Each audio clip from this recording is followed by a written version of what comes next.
Good morning. This is Chris Robinson, Robinson Ag Marketing for today's pre-opening grain and livestock comments. For today, Friday, October 31st, 2025. Happy Halloween. Well, I don't know how happy it's going to be for farmers and producers. Now that this deal is over, we're kind of digging into it. What remains? Well, China reapplied a 13% tariff on all soybeans. They did take about two or three cargoes again from the Pacific North, actually three to four out of the Pacific Northwest. Um, So it looks like they've bought about 420,000 metric tons so far. The thing people are really concerned about is the fact that the reports yesterday that where China would take 12 million metric tons of U.S. beans this season, but the crop year ends September 1st. The calendar year ends December 31st. So if they buy them, when are they going to ship? That's the big question. Um, So that's number one, people were concerned about. Number two, guess what happened in South America? They dropped their paces anywhere from 30 to 50 cents um, overnight. Actually, yeah, 10 to 50 cents. So the Brazilian uh, soybeans and meal just got a lot cheaper. So there's something else we're going to have to deal with. So people remember that, the road to hell is paved with good intentions, right? One thing happens, the other thing moves. So now the basis in Brazil has dropped. So if you're China, yeah, we're going to buy. They say, oh, sure, we'll take a look at U.S. soybeans, but if it's way, way, way cheaper down in South America, they're going to buy South America. um, so at the end of the day, did we really make a big move? It's going to be left up to you. The one most disappointing thing was this deal was just all about uh, soybeans, not about corner beans, corner wheat. So overnight, not surprising, everything's lower. D's corn down 2.5 cents, 427 and a half. November beans, we're not going to watch anymore because it's a spot month, but they're down 4.25. Jam beans down 3.5 cents at 11.04.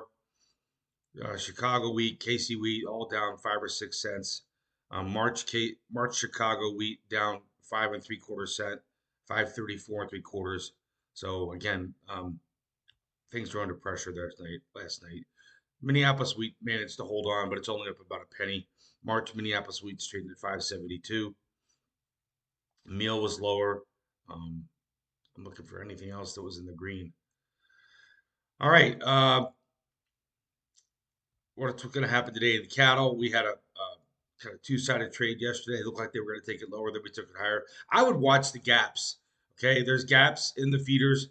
I'm just going to give you a couple areas here real quick. If you sign up for my letter, you get it. You'd have the numbers every day. But here we go. In March feeders, there's a gap that starts to get filled at 337 and a half, and then it doesn't get filled until we hit 345 and change. So are we going to go fill that gap? I don't know. I hope so. That's what traders are probably looking at. And the D's fat cattle, we did manage to finish higher yesterday.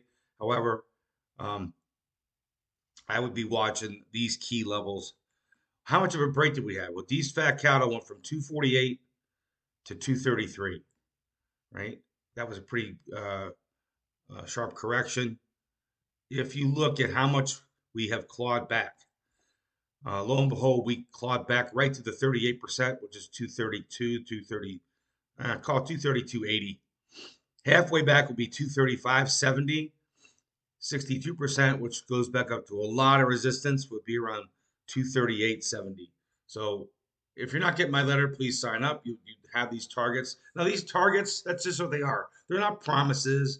I'm not telling you that if you watch these numbers, you're going to make money. Or it's that I don't play that game. We look for areas that will attract business, and then it lets us do one of two things. If we're producers, we decide what do we want to do about that level? Do we want to defend it or forget it? If you're day trading this stuff, I'm probably not the person that you want to talk to. My whole program is about helping farmers and producers do a better job marketing their uh, product. And also, the biggest question guys have is when do I sell? When do I sell? And if you get a good rally like we just had, we had a dollar plus rally in soybeans. If you couldn't bring yourself to sell the actual grain, that's fine. I'm not involved in that. That's your decision. I may make a recommendation. I did. I made recommendations for us to get the 70% sold on all of our beans on this rally, all of our 2025 beans. But if guys couldn't bring themselves to do it, or if they wanted to store it, or you've got a personal issue where you can't sell beans, at least go get a hedge on paper. That's what we're here to do. And a hedge is a substitute sale. That can be one of two things. You can sell the board or you can buy a put. And if you aren't familiar with how to do that, first of all, educate yourself. Second of all, find a broker who can help you execute these trades. Nothing I do, I've not reinvented the wheel. Okay, I am not in touch with Psychic Friends Network, anything like that. I can help you manage risk. So if that's something that you're interested in, give me a call, 312-638-8868. I'm here to try and help you. I can't promise you that I can tell you the highs or the lows. I don't do that. What we do is manage risk. This is Chris Robinson. Have a great day. Take care.